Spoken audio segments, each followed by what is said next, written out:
understanding the healing process. It's the 4 steps of the 4 baskets healing process. So it's called the reveal step, or see it, right? That's where we're going to see what's there. So reveal, uncovering, unveiling, seeing, seen, or awareness, right? We stay in that awareness. It's really the only place that we can kind of live in. It is the step that we live in, that constant state of awareness as facilitated. And even as we move into some of the other steps, they really are still just about awareness. Still just seeing what is there for us to see and feel and integrate. Facilitator, we get to be that accurate reflection piece for people and just bring them right back into that. So we can say, oh, remember when you saw it here, and then you saw it again when you were a teenager and how it showed up in your life. And you saw it again when you became a mother and it showed up in your life, and you're seeing it now. And so we're just kind of recircling those moments for them and bringing them back into the full awareness of it, because that's what's going to tap into the feeling. Okay. Sometimes we find that the seeing step is enough. It's either enough for someone right now where they are, and they don't need or feel drawn to go any farther. And sometimes it truly is just enough to see. It depends on the depth of the imprint. But awareness sometimes resolves some things just in and of itself. But if it didn't, and we find, or if we thought maybe it did, but now it's coming up again, or it's coming up more, then that's kind of when we can help guide people into the next step. So we're seeing it, and then we're feeling it. And the feeling it is the resolution, it's the resolving. So if something was unresolved, that's the imprint, is an unresolved energy. Seeing it can sometimes be the resolution. Sometimes just seeing it opens that up and says, oh, that's why that's there. Now I have understanding, and now I don't need to perpetuate this recapitulation or this pattern. But when there's more energy kind of wrapped around that unresolved energy, we may need to feel what's there, feel what we didn't feel then, in order for it to be fully resolved. Yeah, so when we have that unresolved energy, there's a feeling inside, whatever the feeling is. And so we could use feeling words to describe it, like mad, sad, scared, right? It's usually something, it's usually not glad or happy if it's unresolved. So it's one of these types of feelings. And when that feeling is there, it can prevent us, like you said, from making the steps of moving forward, because that tends to pop up and be in the way, like a stone that's in between you and what you're desiring. And then, so when we see that it's there, that's the first step, of course. We have to see it. I think it's really helpful to see where it came from. And so I kind of walk around the perimeter of it and see it from all of these angles and seeing, oh, that's where it came from. And this is when it came up again. And this is why it's there. But then the feeling of it is what allows it to just, so that now you can make those steps forward. And that's really the third step, is that moving forward to see, like as you described, like maybe making efforts to repair a relationship, or to, in whatever way that looks like, for the different energies. So the moving forward would be the third step, but the feeling it is to just allow that space to be resolved. So the feeling it might look like, okay, so often it's going to look like however you felt then. And I think this is the key piece on why it's important to trace it back to which basket. So the seeing it so fully that we can see, oh, instead of letting it be this kind of ambiguous thing like, oh, it comes from my 4 baskets, but who knows, it's in there somewhere. Example.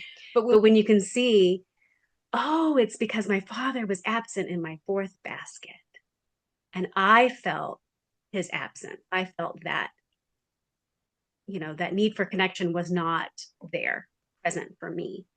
And then you can allow yourself and you can start with, like, what must have I felt? What must have that felt like?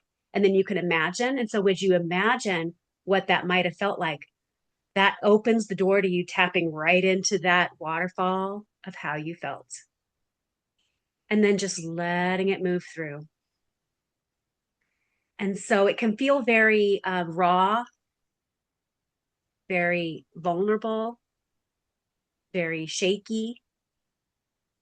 Um, these are some of the experiences that might come up as you're in the feeling stage. The unresolved feeling may be like this, and they're holding it somewhere, usually in their body, so you can also help them reflect that, like, where are you feeling it in your body, and that's going to help them come into that second step of feeling it. So let's say if it was a stone in their throat, it's going to be somewhere in the middle, usually throat, heart, solar plexus, or gut, or lower. And so if it's something that's being feeling here and we've been seeing it, so we're walking all the way around it, you're circling around and looking at it, all these different places and how it's been showing up. And so once we start doing that, then the feeling step is actually, let's go inside. Let's start to open it up and look what's in here. So it's still seeing. So remember, I said during the first step, really, we're staying in the seeing of it. Every step is just awareness, but it's another level of awareness. So after we've seen and circumambulated the whole thing, then the second step is seeing what's on the inside. What feeling are we holding inside that hasn't yet been fully felt? Wallow. You never want to wallow in a feeling. It's not about just like staying with it for weeks. That's not what we're about. It only takes moments to fully feel it, but sometimes we don't allow it to be fully felt. So if you're feeling resistance and you're not fully feeling it, it's okay to push that balloon down and move on with your life. I'm not saying stay with this for weeks. I'm saying maybe give it a half an hour, right? If you've got that time, I'm going to see if I can feel this. You should definitely be able to move through it within a half an hour. If you're not, then go back to your facilitator, seek out some support, seek out some additional, insights or guidance. Maybe it's time for a ceremony, that type of a thing. So feeling it fully it only takes moments, but give yourself a little time. And then if it fully is felt, you will feel this sensation of like this, where it's just like, whew. And usually on that other side, it feels funny. I don't know why, but all of a sudden when it's gone, you actually feel this release, this relief. And honestly, there's usually the hormones of the feeling. When it releases, then then it shakes out, right, in some way. So like you see a dog that just shakes them after they feeling, that energy moves through them differently, but there's going to be a very different sense, like a complete shift of energy and a completion when the feeling step is fully felt. And I'm not saying at that point that it won't recapitulate, because you still will have another opportunity. Life is going to make sure that you have an opportunity to go through the third step, which is restory it, right? We're going to restory it. So life's going to make sure you got a chance are we going to do it different now? But it's so much easier and clearer to choose something different when that feeling is not puffing up inside your chest or your belly. And let's move on into the third step, restore or restory, which I've also called the accept it step. So see it, feel it, accept it. And the reason that it's an acceptance phase is in a certain way, when we've felt it fully, we've accepted it, that that's what happened, but we're no longer attached to it. Acceptance is a way that we can, because when we haven't fully accepted it, that's what's created the unresolved feeling, right? It's like we wrapped around it because we don't want to accept it. Does that make sense? It's like, oh, I couldn't really handle that they broke my water. I didn't want to accept that because they shouldn't have done that. And that was, mine, and whatever that is. So there's an unacceptance there. And then in the feeling of it, you're actually accepting it. This is what happened to me. This is what it felt like. This is what it feels like even now. And now I'm accepting it. Even though as soon as I've accepted it and moved through it, it no longer is affecting me. So it's kind of a paradoxical situation where when we haven't accepted it, man, that is our story, right? It is like we are so attached to it, and we see it here and we see it here and we see it here. But when we actually accept it, we actually don't have to live it anymore because now it is in the past. That is what happened. And here I get to choose something different. So that's why it's called the accept it step.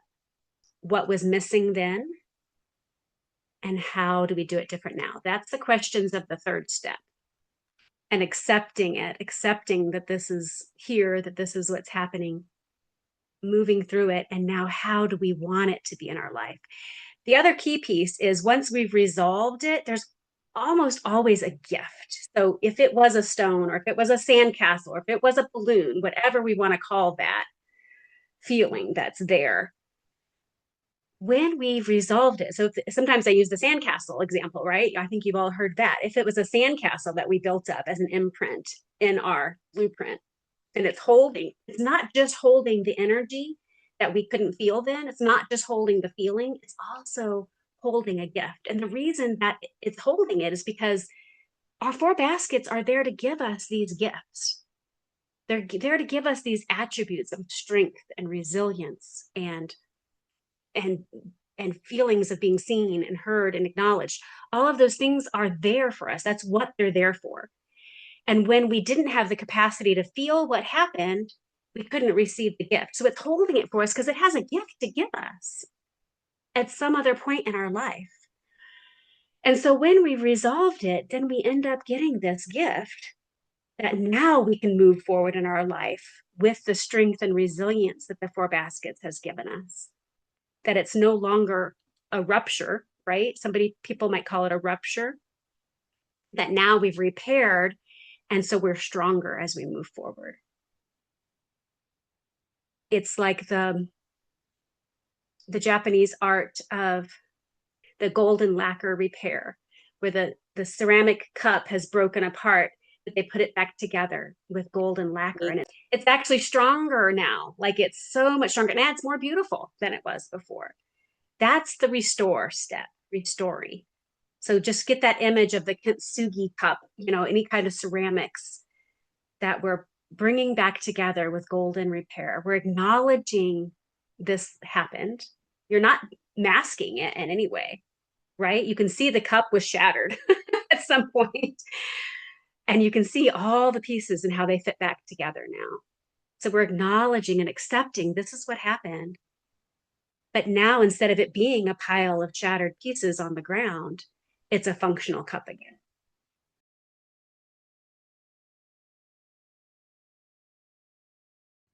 And that actually kind of brings us right into the fourth step of return.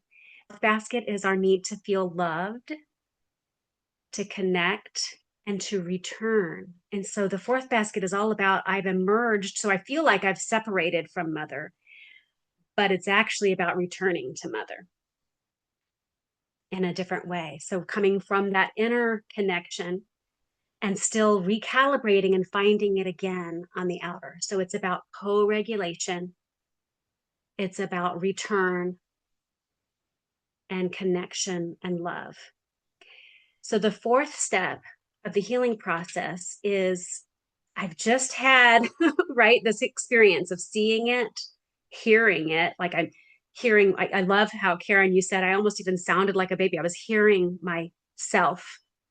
And that's the second need, is to be heard. And so our feelings need to be heard. We're aching. Is anybody listening to my opinion about this?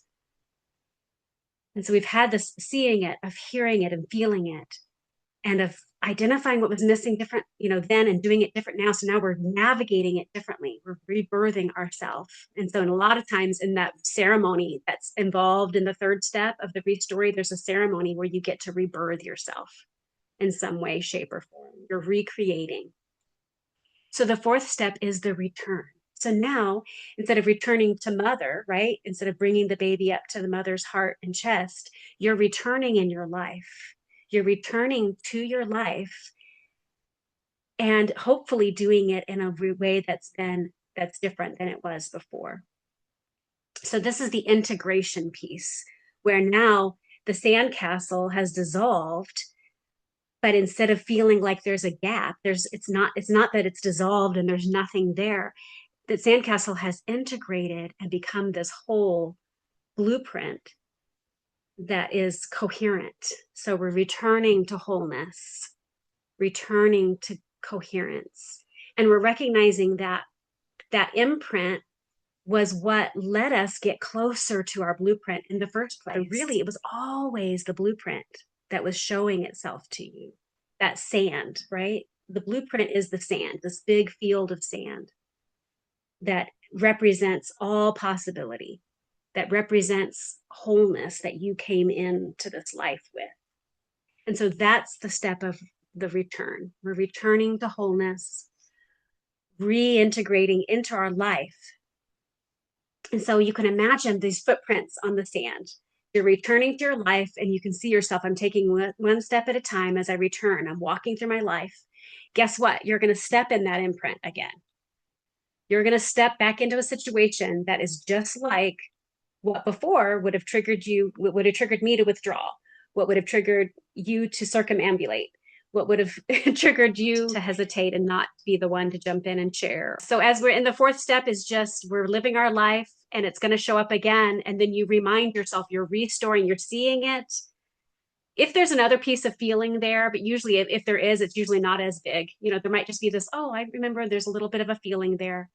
And then you remember your new story. And I like to call it the old story and the new story, because you're choosing to do it differently now. And you can even say, oh, I remember my old story and how I would have shown up.